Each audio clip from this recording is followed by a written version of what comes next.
안녕하세요. 아마티아 채널의 진행자 권석화입니다. 오늘은 남인천 전 세무서장님이신 전성구 서장님 모셨는데요. 지난 편에 이어서 양도에 관해서 한번 여쭤보려고 합니다.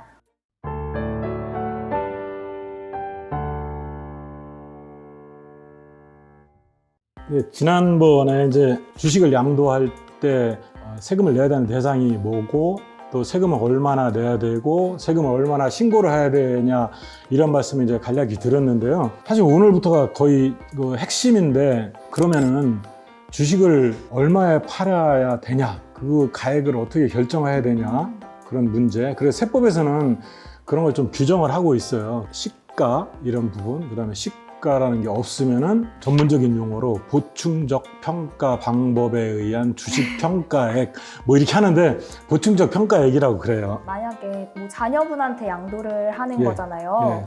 주식을 팔고 싶은데 자녀니까 최대한 저렴하게 팔고 싶으신 분들은 어떻게 하면 좋을까요?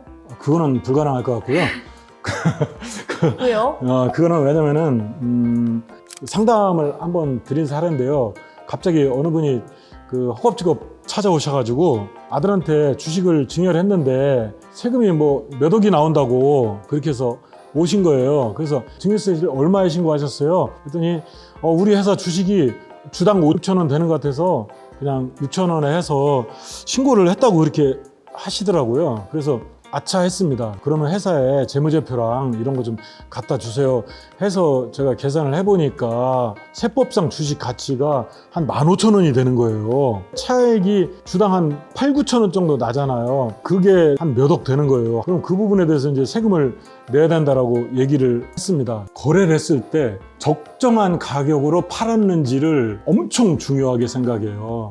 왜 그러냐면은 친족 간의 거래, 배우자 이런 거래는 엄격하게 관리를 해요.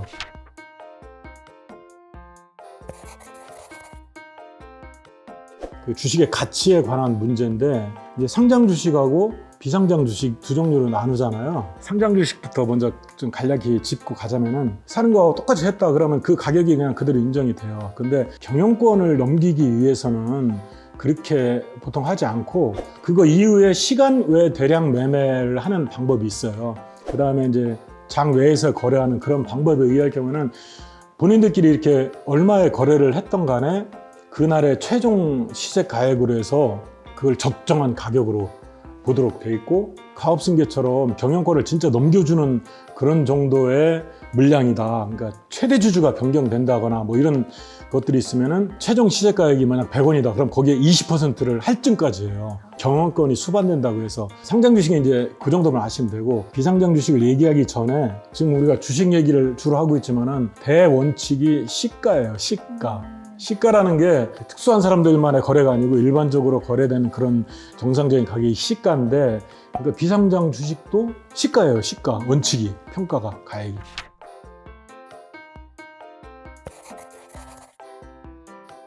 그런데 그럼 시가가 뭐냐? 내 주식이 얼마지? 이렇게 답변할 수 있는 사람이 없잖아요. 비상장 주식 같은 경우는 특히 시세를 알기가 어렵거든요. 그러니까 시세라는 거는 매매된 사례가 있으면 이게 시세구나 알 수 있잖아요. 네. 근데 비상장 주식은 사실 거래가 거의 없어요. 그렇기 때문에 매매 사례 가액이 없고 경매될 때도 가액이 있잖아요. 네. 근데 주식도 경매가 돼요. 되는데 그것도 흔치 않잖아요. 결과적으로 비상장 주식은 시가가 찾기가 쉽지 않아요. 그럼 어떻게 찾아야 돼요? 그래서 그 시가가 없는 대신에 보충적 방법으로 평가한 가액을 어떤 시가처럼 보는 거예요. 시가는 없지만은 시가 대신에 이게 없으면은 보충적 평가액으로 한다. 그래서 그 보충적 평가 방법이 비상장 주식에서는 아주 중요하죠. 비상장 주식은 이렇게 평가하도록 되어 있어요. 회사가 보유한 자산이 있잖아요. 자산의 가치가 높으면 그 회사 주식 가치도 높겠죠. 그 다음에 회사의 손익, 앞으로도 이익이 많이 날 거로 기대가 되잖아요. 그래서 그 손익 가치라고 하고 그 다음에 회사의 자산 가치라고 하는데 그거를 합해서 평가를 하게 되는데 손익은 3, 자산은 2 이런 비중을 두어서 평가를 합니다. 그러면 소장님, 비상장 주식을 평가할 때는 평가할 수 있는 기준이 애매모호하다고 하셨는데 그렇다면 매매된 사례가 있으면은 그 시가가 인정되고 또 만약에 한 주라도 팔린 사례가 있다 하면은 그걸로 평가하는 건가요? 원래는 그 매매 사례가액이라는 거는 매매된 사례니까 팔린 가액이 있으면은 그게 이제 시가가 돼야 되는 게 맞죠. 근데 아는 사람끼리 매매 사례가액을 좀 만들 소지도 있어요. 그래서 기준을 정해뒀어요. 그래서 세법에서는 어떻게 하냐면은 그 거래되는 가액이 소액인 경우에는 인정을 안 해요. 그러니까 예를 들면 액면가액으로 따져봤을 때 거래 금액이 1% 미만이다. 총 가액에. 그 다음에 아니면 또 3억 원 미만이다. 그렇게 되면은 뭐 매매를 했어도 일단은 인정을 안 해요. 결과적으로 비상장 주식은 시가가 찾기가 쉽지 않아요. 그래서 보충적 방법으로 평가한 가액을 어떤 시가처럼 보는 거예요. 순손익 가치 3, 순자산 가치 2로 해서 나누기 5 해서 비상장 주식은 평가한다.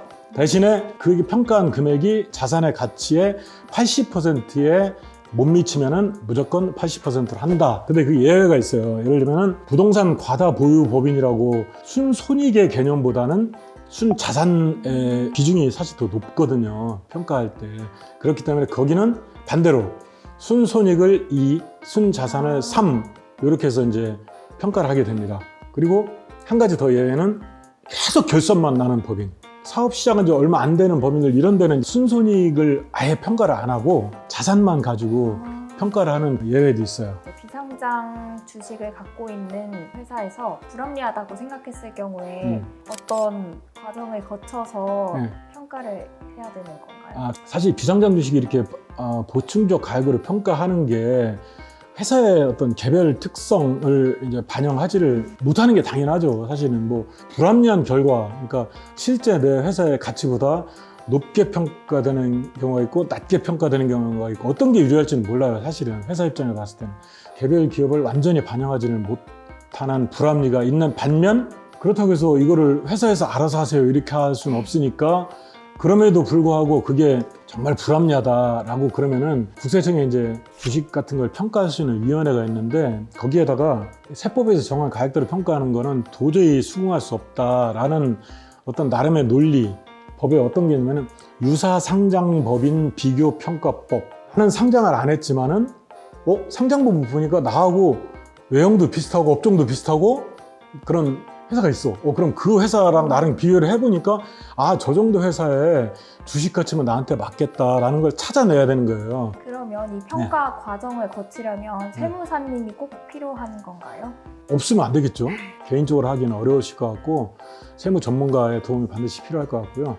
말씀드린 보충적 평가액 있잖아요. 보충적 평가액 계속 얘기하고 있는데 그거에 밑으로 70% 위에 130% 범위 내에 있어야지 그것도 인정을 해주지 벗어나면 그것도 인정을 안 해줘요. 네, 오늘은 서장님과 함께 양도가의 결정 방법과 비상장 주식 평가 방법에 대해서 함께 알아봤는데요.